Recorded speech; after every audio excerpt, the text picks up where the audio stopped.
Hi everybody, Adam Steele here, and today we're going to be checking out the new Tonex Pedal from IK Multimedia. You may have seen many videos that came out in the last couple of days. This one is focused specifically on bass.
So, I've been playing with the Tonex stuff for the last couple of days and I'm seriously impressed.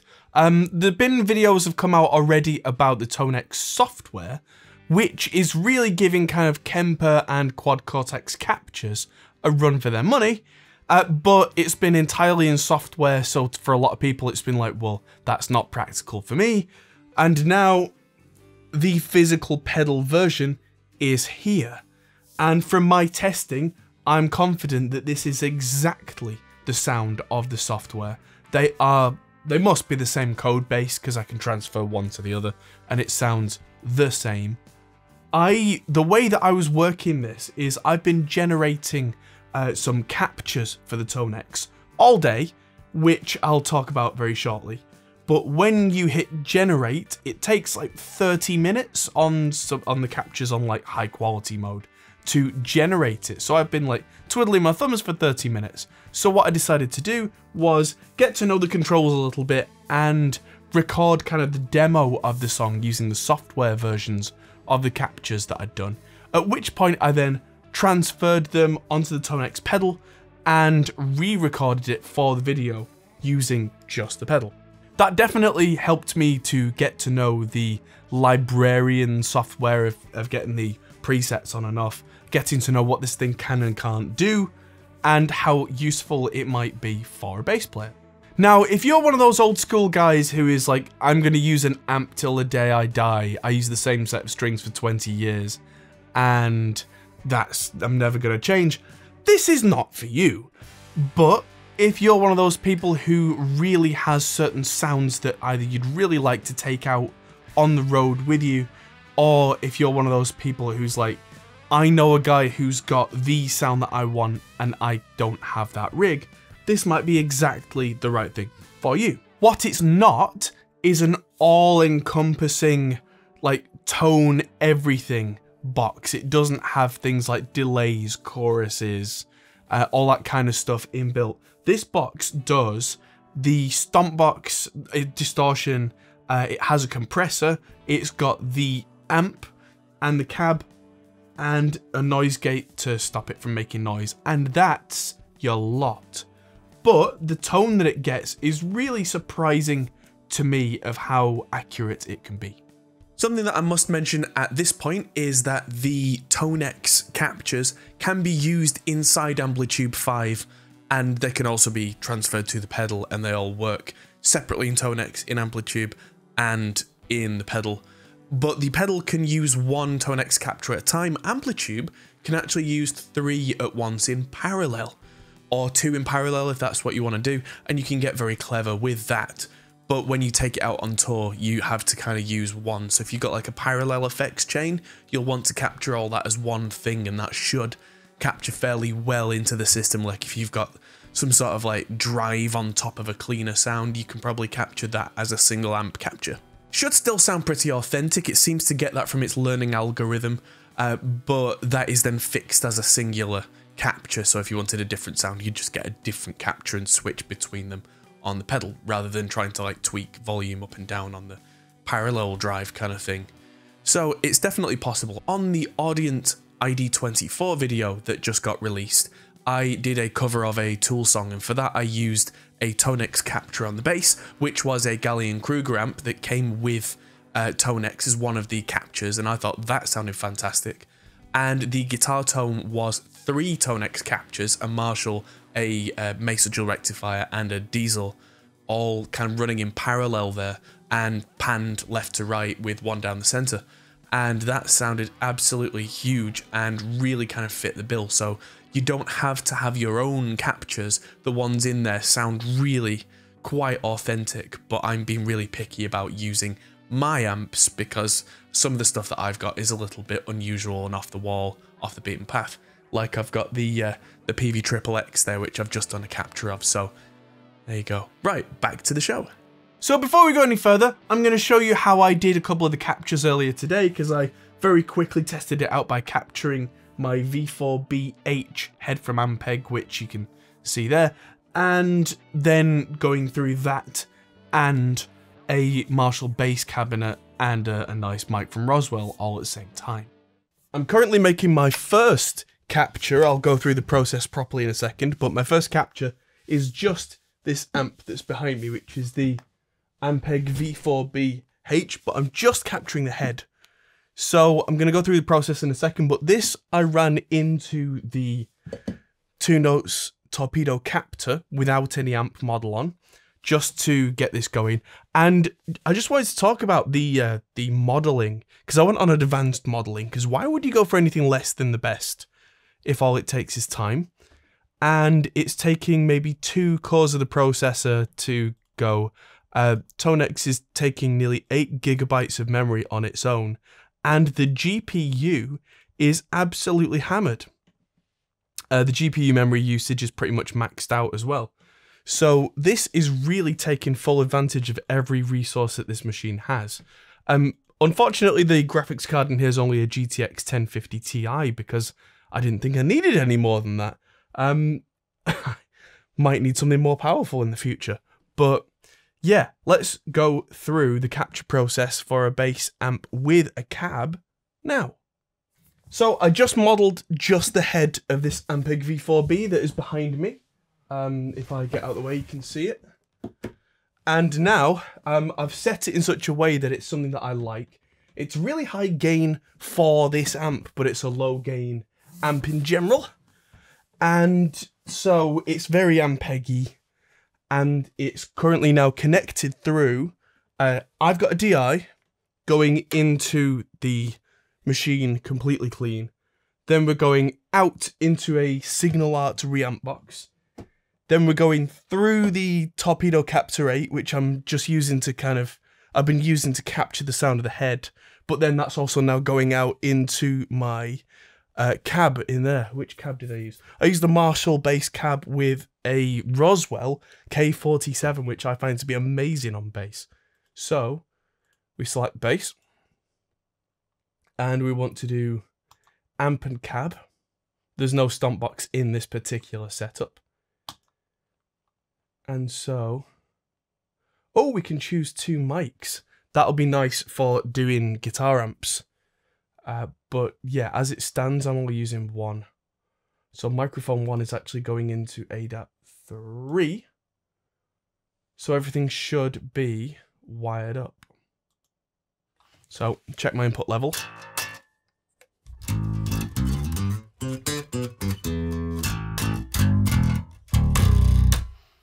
Yeah, you don't technically need a guitar or bass to do this because there are preset samples in there. But it is better if you have a guitar or bass to hand so you know the tone you're getting is exactly what you're after. So we go next. It's telling me about the send level and attenuation and everything. I've got my reamp box set up correctly. So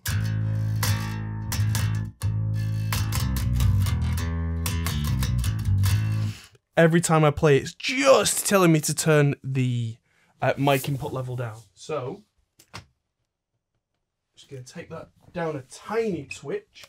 I'm going straight into an Audient ASP 880. Those preamps are awesome. And then I can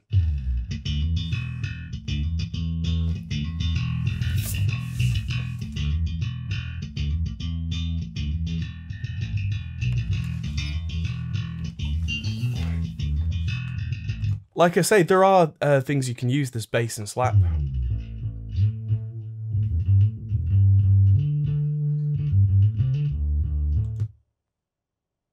And that's just on the higher end there of what we want. And that cab sounds good, mic sounds good.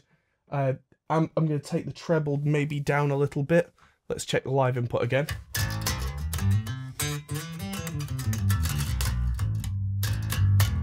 It does get a little bit fuzzy on the low B.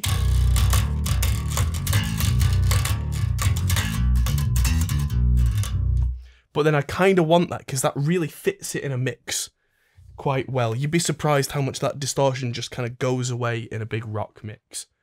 So, we hit next. It's going to start making some horrible noises at me.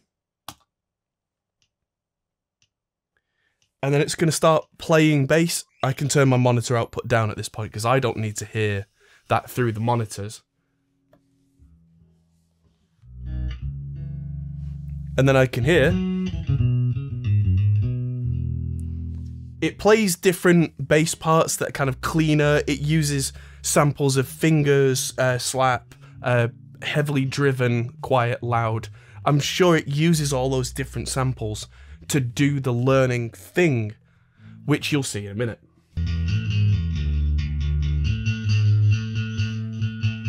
I appreciate that's probably too much drive for a lot of people, but this is the sound I'm going for, and you'd be surprised again in a big rock mix how that chunky guitar swallows a lot of drive.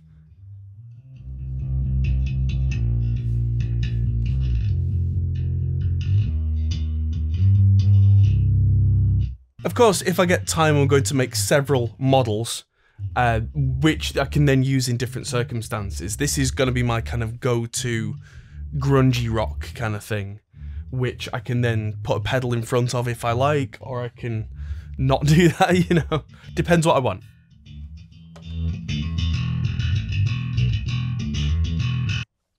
Alright, so the capture part is done.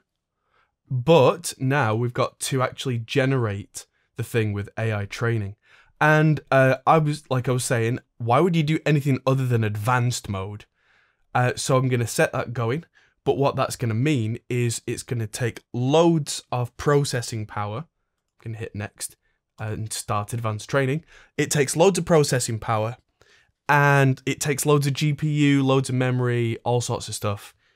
And takes a good while on advanced mode. This is a fairly new, like 12-core AMD computer with a GPU in, and it still takes about half an hour. So I'm going to put the amp on standby and then turn the amp off while it does this, just because this bit doesn't actually need the amp to function. This has already been captured. This is now just crunching the numbers on what it's got from what it kind of did. And it's really scary how long it takes to do this kind of thing, but hey, that's the nature of it, I guess. So, and we're back. I've been to the shops while it's been computing. It took around 30 minutes, and now I have my tone model, and I have my real rig.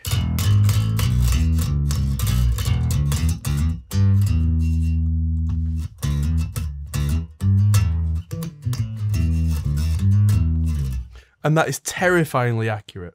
So I can now put a skin on this. It's going to be that kind of Ampeggy style, and I'm going to fill out the selection and save it. And then I'm also going to do a guitar amp of mine using one of my amps. I think I'm going to use the hot rodded Marshall through my Zilla cab with the kind of the Andy Sneap style SM57 and OC818. So that's going to take a little while. When that's all done, we're going to pull out the pedal. Now, one thing that I didn't realise at first is I thought you could capture like a stomp box as one thing, and then capture an amp as one thing, and capture a cab as a third thing. That's not quite how Tonex works. Whatever it is you capture, that is your tone profile. Which means in the case of like a bass player, you can capture things like sans amps, dark glass distortion pedals, anything like that, if that is your tone. If your tone is that through an amp, you capture that plus the amp, and that is the tone. And the thing that I've really learned is you can have multiple captures of the same amp and pedal setup in different settings and then just switch between those. Because there are things like bass, middle, treble controls on here. There's a drive control, there's depth and presence, but they really affect what goes after the amp. They're kind of like little sweeteners in case you've just almost got the tone, but maybe it needs a little bit more low end or a little bit more high end or whatever it is. That is what those controls are for.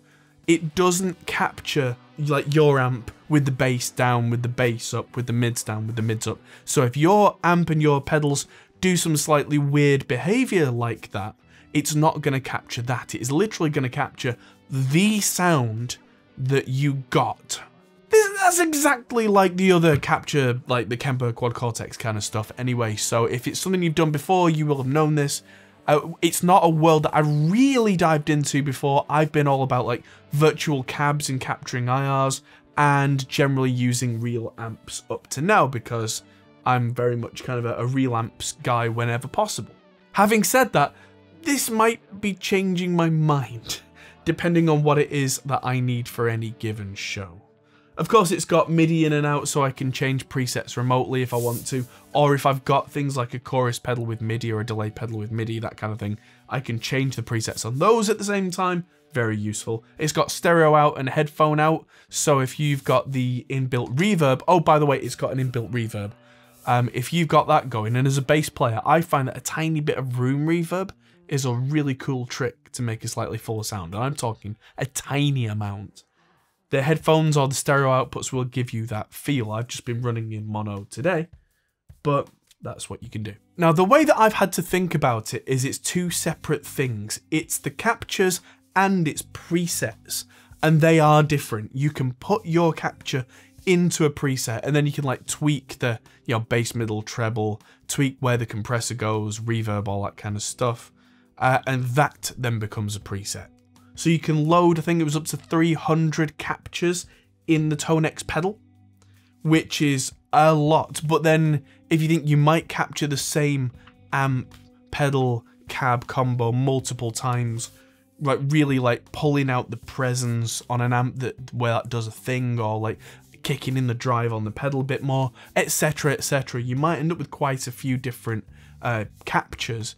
And instead of stepping through presets where it changes the bass, middle, treble in this way, you might step through presets that you've made of your rig that change in that way. The compressor is a really nice touch for us bass players because the way that I've got it is I'm running the compressor on most of my presets in the post mode, so after the amp. Very much kind of like an optical compressor type thing. It's got very limited controls, but it's quite powerful. Noise gate I've been using on some of the higher gain, like distorted-y solo type bits, but I've found I really don't need that on the clean amps because, of course, they don't generate a huge amount of noise. It does probably need its own power supply. That's something that's worth noting if you're going to take this out on the road. It comes with its own power supply, but the power supply is 9 volts, 1750 milliamps, so like 1.75 amps, and even like the Chiox power supplies can't supply that. I'm going to have to ask the guys at the guys at IK, exactly how much power this is supposed to draw to see if I can run it off something like a Chiox power supply. Because right now that means it's a little trickier to make a nice neat board, but there are things like Chiox do make a separate thing now that runs off their 24 volt that can power monsters like a Quad Cortex or a Helix Stomp or whatever. So that's not really a worry, that's an option that exists. I'd just like to know if I can run it off a normal 9 volt output on one of those. Maybe not. Now the interface is a little bit clunky, but you kind of get used to it. I was saying the same about the Tonex software, but they released a 1.1 update in the last couple of days that seems to really improve the layout of that. But yeah, you can use your own amp and cab separately if you've captured them separately. There is also the option if I wanted to add a cab, let's say. Yeah, there we go. So if I press model and then press model again, I get choice of amp and cab. And I can go to cab and click on that, and that's empty because it currently isn't using a cab after this particular pedal that I was using.